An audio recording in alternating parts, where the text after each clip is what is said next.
Halo semua, pada kali ini kita masih akan melanjutkan materi kita tentang klasifikasi protokol. Sebelumnya, kita telah mempelajari beberapa klasifikasi protokol yaitu routing table, default routing, dan masih ada beberapa lagi. Nah, sekarang kita akan melanjutkan materinya. Sekarang kita masuk pada link state. Link state routing protocol adalah salah satu dari dua kelas utama protokol routing packet switching yang digunakan dalam jaringan untuk komunikasi komputer. Contoh dari link state protocol adalah seperti yang telah kita pelajari sebelumnya dalam protokol routing yaitu OSPF atau Open Shortest Path First. Ada dua jenis protokol routing yaitu distance vector dan link state. Distance vector adalah proses routing berdasarkan arah dan jarak. Dan link state adalah proses routing yang membangun topologi database-nya sendiri. Sekarang kita masuk pada konsep dasar dari link state. Konsep dasar dari link state adalah setiap router menerima pesan atau map dari router tetangga. Link state bekerja dengan cara yang berbeda dari distance vector. Walaupun proses pengumpulan informasi routingnya lebih rumit dan berat dari distance vector. Namun, link state lebih dapat diandalkan dan memiliki kemampuan dalam melayani jaringan besar, lebih terstruktur, dan juga lebih menghemat bandwidth. Pada link state, akan melakukan tracking atau penyelidikan terhadap semua koneksi yang ada dalam jaringan, yaitu status dari koneksi tersebut, jenis dan tipe koneksi, dan bahkan kecepatan dari koneksi tersebut. Semuanya dikumpulkan menjadi sebuah informasinya. Hal ini sangat berbeda dengan distance vector. Algoritma distance vector memiliki informasi yang tidak spesifik tentang jaringan tujuan dan tidak mengetahui jarak router. Adapun algoritma link state memperbaiki pengetahuan dari jarak router dan bagaimana router terkoneksi dalam jaringan. Sejauh ini bisa dipahami ya? Sekarang kita masuk pada fitur-fitur link state. Pada protokol routing link state, router akan memilih sendiri jalur untuk menuju tujuannya. Router tersebut akan mendapatkan informasi tentang jalur terbaik melalui router tetangganya. Dari router tetangga tersebut, router mempelajari routing dan mencari jalur terbaik. Protokol routing link state memiliki beberapa fungsi, yaitu yang pertama, akan cepat merespons jika di jaringan mengalami perubahan. Kedua, mengirimkan trigger update hanya pada saat jaringan itu mengalami perubahan. Ketiga, mengirimkan update secara periodik yang dikenal dengan link state refreshes. Dan yang terakhir adalah menggunakan hello packet untuk mencari router tetangga. Ada beberapa fitur-fitur link state, yaitu link state advertisement atau LSA. LSA adalah paket kecil dari informasi routing yang dikirim antar router. LSA akan dikirim ke router yang terhubung langsung saat terjadi perubahan jaringan. Sebagai contoh, jika ada router yang mati, maka router yang terhubung langsung akan mengupdate LSA-nya. Masing-masing router membangun database topologi yang berisi informasi LSA. Link state protocol akan melakukan pembanjiran atau flood dengan menggunakan alamat multicast. Kemudian, router yang mendapatkan informasi perubahan itu akan mengirimkan lagi update-nya ke router tetangga yang terhubung langsung. Namun, informasi LSA ini tidak akan terkirim lagi kepada si pengirim pertama. Fitur kedua adalah topologi database. Topologi database adalah kumpulan informasi dari LSA yang telah terkumpul. Di sini informasi yang bisa didapatkan adalah semua informasi tentang interface yang terhubung langsung. Jadi dapat berupa IP address dari interface, subnet mask, jenis dari jaringan yang terhubung, bagaimana router itu terkoneksi ke jaringan, dan beberapa hal lainnya. Kumpulan database ini kadang disebut topologi database. Dari database ini dapat digunakan untuk menghitung jalur terbaik pada jaringan. Fitur yang ketiga adalah algoritma SPF atau Shortest Path First. Algoritma SPF adalah hasil perhitungan pada database sebagai hasil dari SPF tree. Dari algoritma SPF dan database tadilah, maka akan dibuat tree dengan router itu sendiri sebagai root. Kemudian, router akan menggunakan SPF untuk mengetahui jalur mana yang paling pendek untuk mencapai tujuan. Algoritma SPF juga dapat disebut algoritma Dijkstra. Fitur selanjutnya adalah SPF tree. Algoritma akan membentuk sebuah percabangan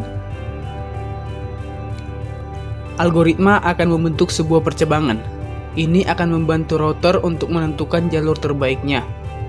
Dari percabangan itu juga, router akan mengetahui jalur mana yang pendek dan yang terbaik. Fitur yang terakhir adalah menentukan routing table. Routing table adalah daftar rute dan interface. Saat terjadi perubahan jaringan, maka routing table pun akan ikut berubah. Pada tabel link state, sebuah router mempelajari router tetangganya beserta router yang ada di dalam jaringan. Jadi singkatnya, proses link state dapat digambarkan seperti ini. Awalnya, router akan mengirimkan hello packet secara periodik, lalu dari hello packet inilah akan tercipta LSA. LSA akan mengetahui jaringan mana yang mati atau hidup. Saat sebuah router mati, maka LSA dari router yang terhubung langsung dengan router yang mati itu akan segera mengupdate LSA-nya. Dari LSA ini, informasi yang didapatkan akan dibuat database-nya dan akan dilanjutkan ke router tetangga. Tujuannya agar router tetangga mengetahui tentang perubahan jaringan. Sekarang kita beralih pada routing information. Tidak seperti protokol distance vector, protokol link state membangun dan mempelajari jaringan setiap router yang terhubung dengan sangat baik. Hal ini dilakukan pada saat pengiriman LSA. Setiap router akan mempelajari sebuah router tetangganya dari database LSA.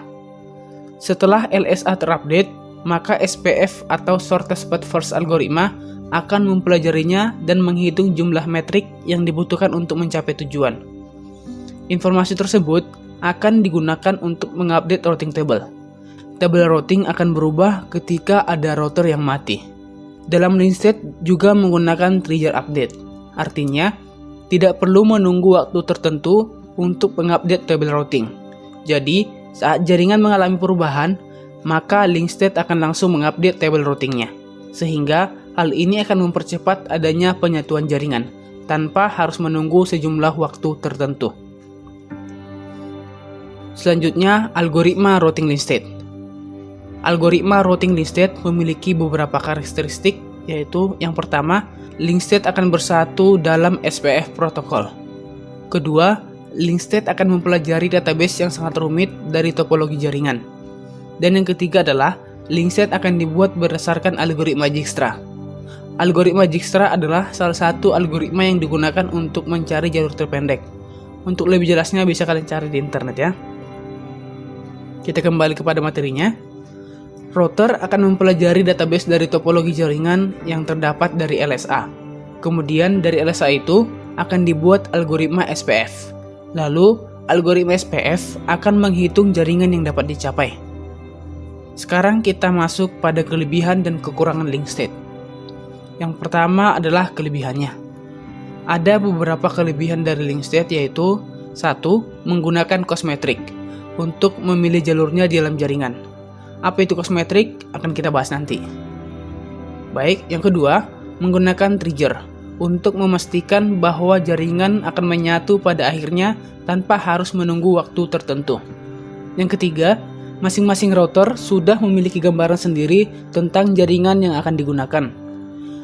Yang keempat, selalu menggunakan informasi yang paling akhir, karena LSA selalu mengupdate informasinya saat terjadi perubahan jaringan.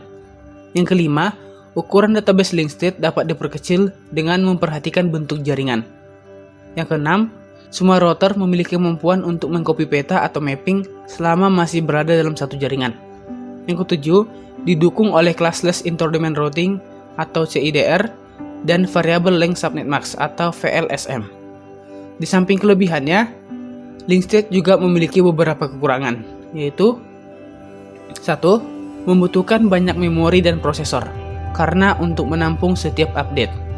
Kedua, membutuhkan bentuk jaringan yang pasti. Yang ketiga, membutuhkan seorang administrator yang paham akan routing link state. Yang keempat, saat terjadi perubahan jaringan, maka LSA akan membanjiri jaringan untuk memberikan update routing table, sehingga hal ini dapat mengganggu proses pengiriman data. Itulah materi untuk link state. Sejauh ini bisa dipahami ya. Kita akan melanjutkan materinya. Sekarang kita masuk pada distance vector. Sebelum menentukan jenis routing yang dipakai, hal pertama yang harus dilakukan adalah menentukan peta atau bentuk dari jaringan. Setelah router mempunyai peta jaringan, maka router akan menghitung rute terbaik ke setiap tujuan di jaringan menggunakan algoritma distance vector. Distance vector ini memiliki cara kerja yaitu dengan membentuk tabel routing di jaringan. Artinya, dengan cara setiap router akan memberikan informasi mengenai keadaan jaringan kepada router-router tetangganya setiap selang waktu tertentu. Informasi keadaan jaringan itu adalah dalam bentuk distance vector atau vektor jarak, yaitu jumlah hop yang diperlukan untuk mencapai suatu tujuan.